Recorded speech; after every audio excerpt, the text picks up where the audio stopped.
Night number 2 of the Jaren Jackson era. Another raging success. It's next on Locked on Jazz. Bum bum bum bum bum bum bum bum bum bum bum bum bum pow.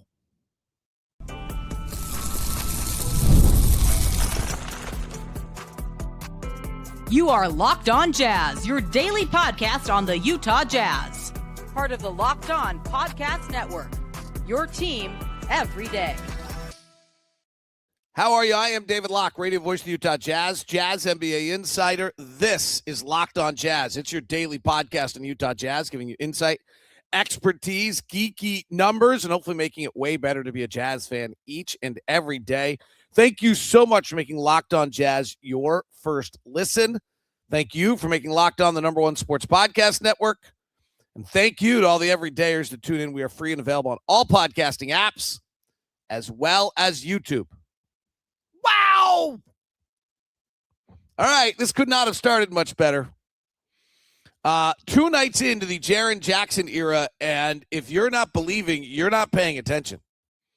It is dramatic what either single individual has done to give the Jazz just a different look, what Hope has done to give them a little juice. I think there's no question that this has enlivened the players, but the contrast between what we saw between the Jazz on January 24th, I think it was, and what we saw last night against the Heat is really incredible. Now, Norman Powell didn't play, and the Jazz had better players. The Jazz did not have Lauri Markkanen that night, but we didn't have Keyonte George.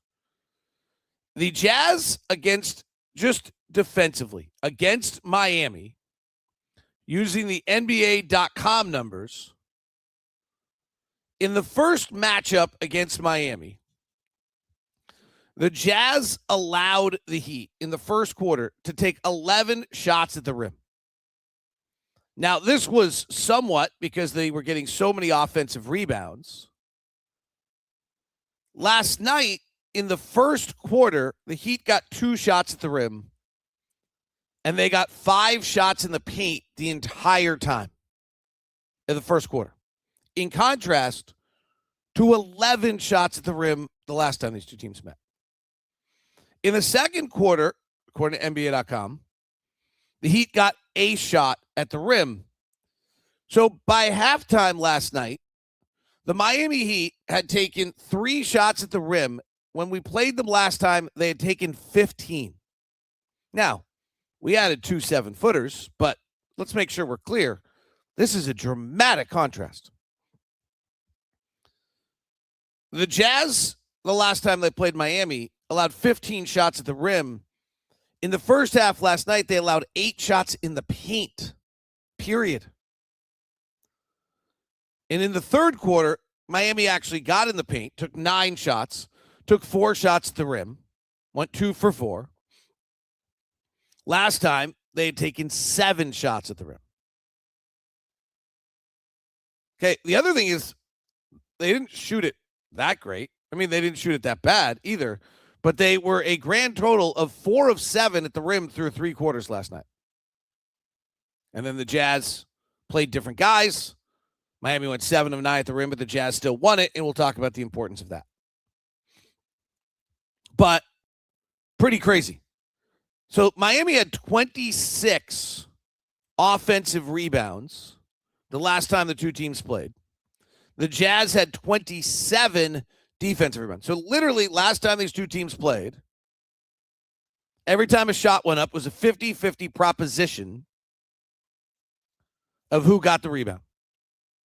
In the first quarter last night, Miami missed 11 shots. The Jazz got 10 of them as rebounds. In the second quarter last night,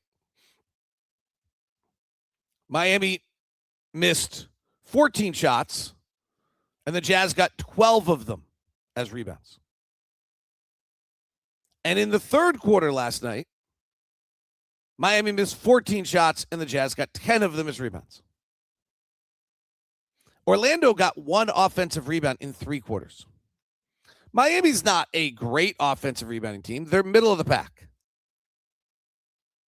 But the Jazz have not been a particularly good defensive rebounding team this year. And one of the questions with Jaren Jackson was his lack of rebounding. How does that impact things? Well, his size seems to impact anything more than his lack of rebounding. So the two areas that are just most incredibly obvious to me are what the Jazz are defensively right now. And largely, it's because their shot selection in the last two games where they're forcing people to shoot, coupled with their rebounding, then is giving the Jazz these incredible defensive numbers. So last night, when Jaren Jackson was on the floor, Miami's offense was a 96.4. Let's put this in perspective. The average offense is about a 115.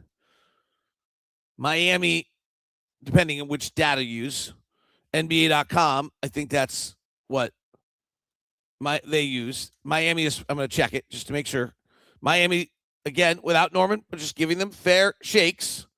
Without Norman Powell, which I'm not sure matters that much, but let's give them fair shakes.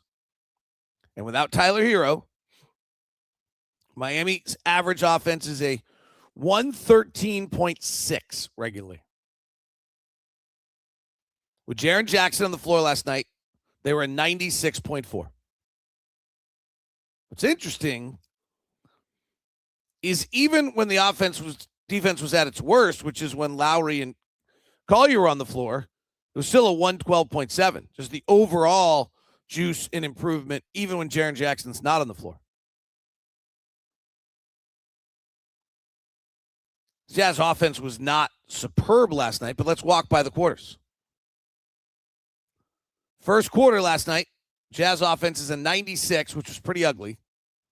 And their defense was a 118.5, which is not great.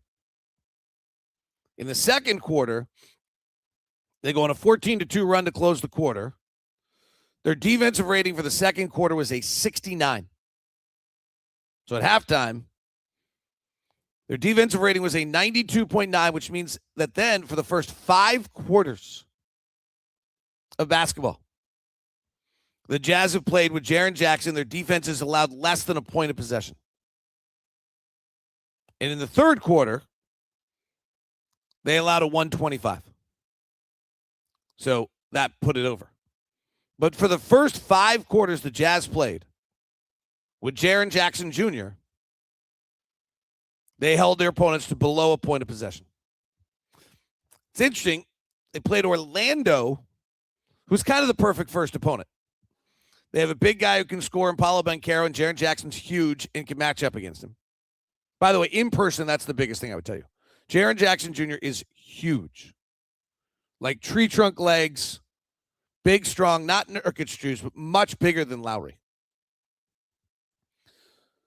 So they played Orlando, who can't shoot, as a big guy. It was a perfect matchup. This one's very different. This is Miami in this absurd, no pick and roll, rush it up the floor, just play fast, and go. And Miami had no transition for most of the game last night. The Jazz kept them at about 12 to 14% of possessions in transition through 3 quarters last night. And Miami finished tonight at 15%. They regularly in transition 25%. And in the half court, Miami's offensive rating was a 93.4, which is in about the 26th percentile. It's stunning how different this is. Stunning. And then Jaren Jackson, Eric Spoelstra said it before the game last night. He's the defensive player of the year, can score 30. There's not many guys who can do that.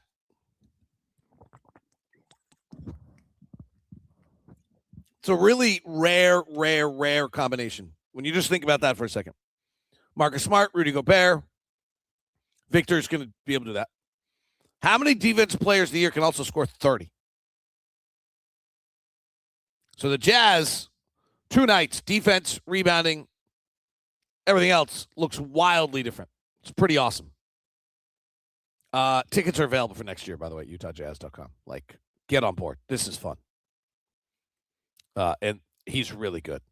And we got a long way to go, and Will Hardy's going to piece this thing together. But there are the initial, we have no idea what we're doing, getting out there together pieces, pretty incredible. And I think that's, we'll see. There's a long way to go. Teams scout you. There's a lack of ball handling. Can we get beat in transition? All sorts of questions still. But the initial impact of adding a top 20, 30 player, top 30 player in the NBA to your roster, mammoth. The Jazz have changed gears,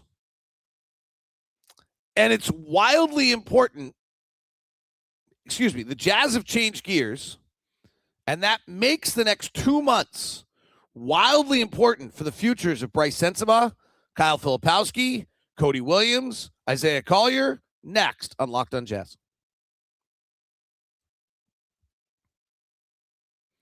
Tuesday edition of Locked on Jazz is brought to you by Murdoch Hyundai, located 46 South State Street in Murray, also located at Linden, or in Linden, and also located in Logan.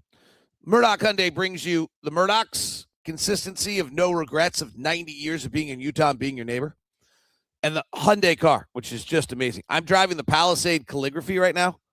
Wow. Cannot wait to get back to it today and see it. It just has everything. And the best way I can say it is like the little tiny features that it has just tells you that it is absolutely, they've thought of everything. The Hyundai Palisade limited all-wheel drive sport utility 2026 Palisade is $52,000 for the most incredible car that answers everything you could ever imagine. Cannot imagine why you would do more. I've also have the brand new driving the Santa Fe Hybrid. Amazing. Fill it up, get like 500 miles to the tank, which is pretty incredible. You can go check it out. The new Calligraphy Hybrid Santa Fe's are also right in that same price point. And just absolutely amazing cars. Plus the Elantra, the Sonata, the Tucson, all there for you at Murdoch Hyundai. Today's edition of Locked on Jazz is also brought to you by our friends over at ZocDoc. Looking for a doctor? Shouldn't be hard, but it is hard. And ZocDoc is going to solve that for you. Here's how ZocDoc works. Kind of love the name, don't you? Like ZocDoc. They kind of nailed this one. So you want to find someone who's in network, nearby, and available, but you always want a doctor who listens and makes sure you're comfortable, explains things clearly. That's the kind of the doctor exists. And finding them's easy with ZocDoc. ZocDoc is a free app and website that helps you find and book high-quality in-network doctors so you can find someone you love without the hassle. We're talking about booking in-network appointments with more than 150,000 providers across 50 states, covering 200 specialties, from primary care and dentistry to dermatology and eye care. I definitely will check out the doctor appointments. You want to definitely put off them longer because it's a pain, but ZocDoc will make it simple for you. You can share by specialty or symptom or actually build a care team that works for you. Real-time availability and book instantly, whether you want to go in person or do a video visit. ZocDoc makes it easy either way. Stop putting off these doctor appointments and go to ZocDoc.com/LockedOnNBA to find out instantly before you book a doctor you'll love today. That's ZocDoc, ZocDoc.com/LockedOnNBA, ZocDoc.com/LockedOnNBA. ZocDoc, thank you for sponsoring this message with ZocDoc.com/LockedOnNBA. Thanks so much for making Locked on Jazz your first listen. Cannot wait to hear what Leaf Tulane says about his Arizona Wildcats falling. He's doing the Locked on Wildcat show to Kansas. The big game for Louisville freshmen. A lot of draft news, and Leaf will have the bonus coverage for all your all-access members. He'll also be filling in here during All-Star break, so you guys will get him as well. All-access members get one-on-one texting with me. They get a newsletter after every show. They get access to the merch store and 15% off. They get bonus content from Leaf Tulane on the draft and more. They also get access to our exclusive Discord channel and ad-free Locked On to Sports Today and ad-free Locked On Jazz. That's all for $15 a month. You can do it at All Access. Go to lockedonjazz.supercast.com. That's lockedonjazz.supercast.com. If you just want to get the access to our Discord channel and be part of the best, smartest Jazz fans around, you can do that. Plus, you'll get ad-free Locked On Jazz and ad-free Locked On Sports Today at $5 a month at lockedonjazz.supercast.com. All access, $15 a month. Everyday Air Club, $5 a month. Promo code JJJ gets you a month off. Promo code JJJ gets you a month off. lockedonjazz.supercast.com. All right. The Jazz are totally different now. So right now, modest prediction, the Jazz are somewhere between probably 5th and 7th in the Western Conference when the year starts next year. That means you're playing different basketball games. That means cute developmental errors are probably not acceptable anymore. That means unable to guard your guy while we work through your development, probably not acceptable anymore. It's a totally different world starting for the Jazz in October of next year. Or even this offseason. And Austin Ainge now starts to build a roster. That window is not forever. Like, we haven't really dug into the salary cap implications, but you re-sign Walker, and then you re-sign Keyonte, and you have a money problem. So, two things. Big number deals for Isaiah Collier, Bryce Sensabaugh, Kyle Filipowski, Cody Williams, if they earn, will be hard to handle. None of them have played to the level of a big money deal. The other one is they have to be able to win and play basketball games that matter now. Like, on one level, this has been miserable because you're not playing important games. On the other level, this has been easy. It's about to get hard. And so the next 2 months are wildly important for Kyle Filipowski, Cody Williams, Isaiah Collier, and Bryce Sensabaugh. Because the Jazz are probably no longer looking at them in the let's see what they can develop into mode. And instead, the focus is going to be on, can you help us win a basketball game in March next year against San Antonio? Can you help us win a game against Minnesota in January in the fourth quarter? That's the new level for these guys. And so the fourth quarter minutes that they've gotten against Orlando and Miami are really important. Because Miami and Orlando are trying to win basketball games. And so when the Jazz last night deliver, and coming off a night where previously in the final 5 minutes of the game on Saturday in Orlando, we had a turnover fest. In the final 7 minutes of the game the other night in Orlando, I believe the Jazz turned it over 4 times. If you go back and look at it, we closed that game, and in the final 7 minutes or so,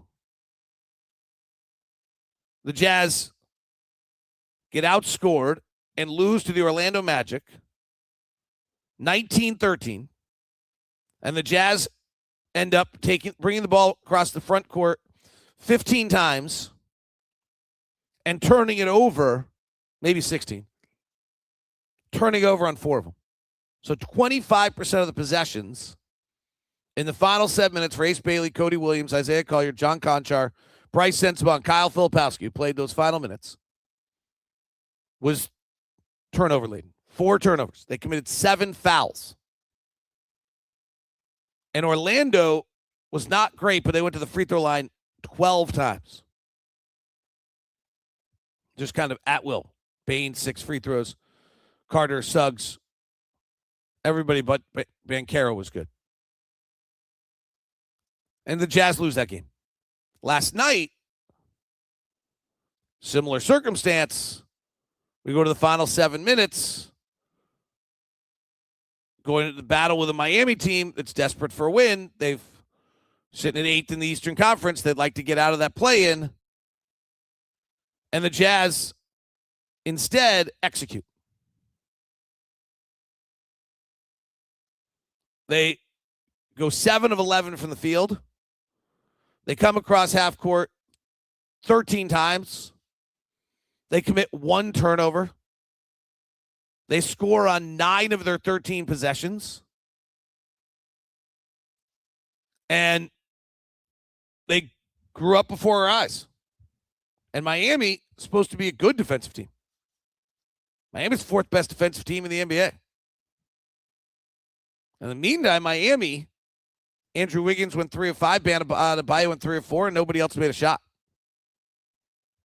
Jaime Jaquez was 0 of 2. Kasper Yakachonis was 0 for 3. Jazz found the matchups they wanted, made the plays late. Super impressive. But that is the new world for Filipowski, Collier, Sensabaugh, and Cody. Do you look like you can help us win basketball games number 46, 47, and 48 next year? Those are harder wins. Those are wins that are different than playing on a team that's going 20 and 62. These are different minutes. And that's what the Jazz are watching right now. Those minutes are detailed, focused. You're not missing rotations. That one mistake's not okay anymore. And it will be interesting to see how these guys step up to that task. Last night, we'll talk a little bit more in late game watch on, because we're going to be our own late game watch. We're going to talk a little bit more about it. But last night was a really good sign. There's a missing discussion piece around the NBA about tanking and why it's so obvious right now. Plus, late game watch with our own guys next on Locked On Jazz. Today's edition of Locked On Jazz is brought to you by our friends over at TurboTax. This time of season, this time of year, you don't need taxes to take over your life. TurboTax is making it easier than ever just to hand things out and move on with your day. With TurboTax full service, you can have your taxes done for you by a trusted local expert, start to finish, without the stress or the guesswork.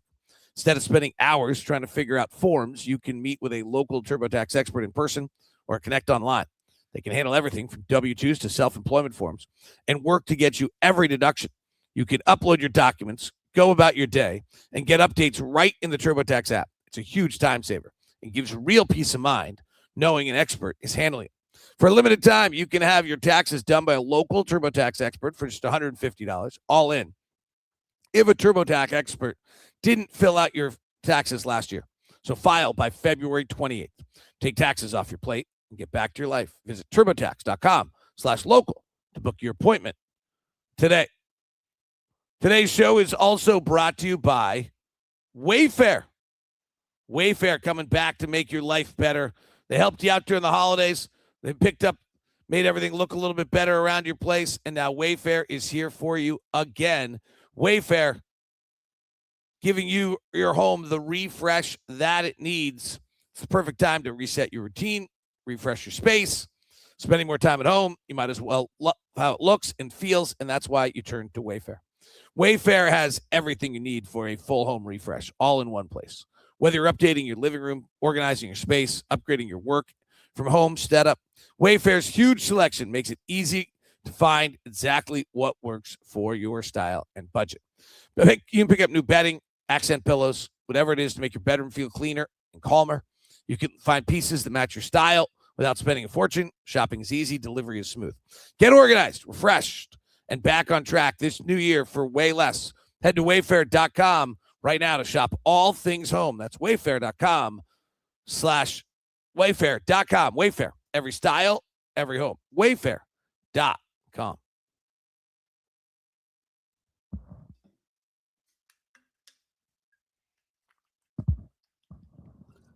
Thank you for making Locked On Jazz your first listen today. All right, let's walk through the end of the game last night because it's pretty cool. So the first thing that's cool is the Jazz turn it over to Ace Bailey a little bit and say to Ace Bailey, like, let's go. It's fourth quarter. Can you handle this? And Ace misses a 20-foot pull-up jumper earlier, turns it over with about 10 minutes left. And then we get down to kind of the final 7 minutes of the ball game. And Ace hits a three on a nice give from Collier with 6:33 left. Miami kind of, I got the wrong game here. Sorry. I had the Orlando game. I was like, that was still true, but so it was this was a little earlier. That's what I was thinking. With about 8:45 left, it's 91-91, and Bailey scores on a pull-up jumper from 12. Then he drives the right baseline for a dunk. Jazz miss on their next Cody Williams with a strong drive but can't finish. And then the Jazz come down and Bailey drives and scores again to make it 95-95. So Ace goes and scores 6 straight points for the Jazz. And then a really cool play with 6:45 left. Cody Williams, and this is where having these young guys on the floor for these minutes really matters. Cody just goes one-on-one and takes Yakachonis into the lane with a left-hand dribble, spins back over his left shoulder for a right-hand up. The game plan was clearly to go get Yakachonis. But for Cody to have the confidence in that moment to take it and take the drive at him and make that play. Play before, Bailey had driven Yakachonis right baseline, spun back with his left hand and scored. So it was clear that the guys, and this is a big deal, that their recognition late in games was correct. Then Vince Williams now playing point guard. You got Filipowski on the run with a beautiful fast break. Kyle sprints, creates the right space. Vince runs a perfect fast break, and the Jazz scored again. And now we get into the final minutes of the game. And Ace misses one inside. Collier with 4:44 left, down 2, brings it up the front court. And again, just good recognition. Runs off Sensabaugh, gets Yakachonis involved. They blow the coverage because Yakachonis is trying to worry about Bryce. It's a low pick because they're playing low. Collier just bursts in the lane for a layup. A confident, brilliant play. Kyle buries 2 free throws. Big time 3 from Bryce. Another basket from Ace Bailey. Like, these are massively important moments. Ace in the lane, Yakachonis the defender, gets him in the lane and scores it. Just bigger, stronger, taller. Collier then with 1:23 left, another big time play. Again, finding the matchup they want. They get the pick from Vince Williams, get Yakachonis involved. He works in the lane, step back off his left foot, and hits the 12-footer playing off 2 feet, which we've talked about a lot, is the development of Isaiah Collier. What a cool sequence. One, they went and got the same guy every time. And then Bryce hits the huge 3 with 47 seconds left. But that's incredible growth. And that's cool to see. And that's where, for all the haranguing about the Jazz playing the youngsters late, and obviously it's intended to help the possibility of saving a draft pick. But the Jazz also need to find out about these young guys late. These minutes matter. And they need to find out whether these guys can play important late game winning basketball moments to help us get to wins 46, 47, and 48 next year, which we just talked about. So the Miami Heat broadcast team just accosted me after the press conference about how can you do this and the integrity of the game and all that. Well, we just beat you. Okay, one note on this that no one's talking about. The new collective bargaining agreement has a salary floor.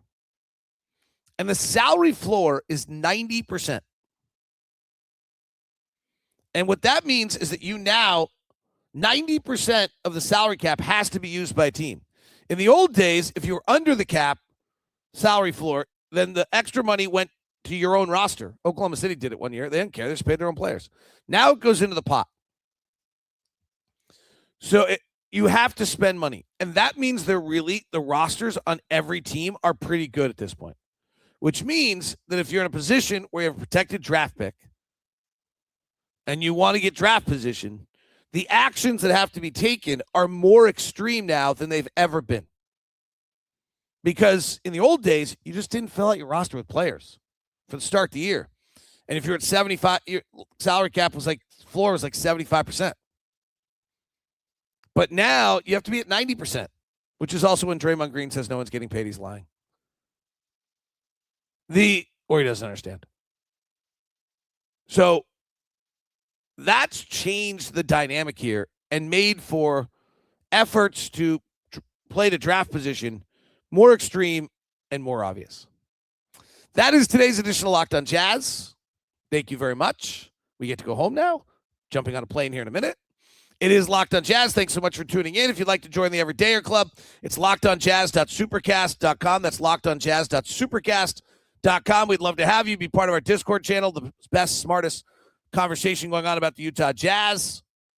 It's exciting times. Follow me on socials at DLock09. Right now, we send you the first ever national 24/7 NBA channel on YouTube, Locked on NBA, and on audio. Check out Locked on NBA Game Night, every game, every night.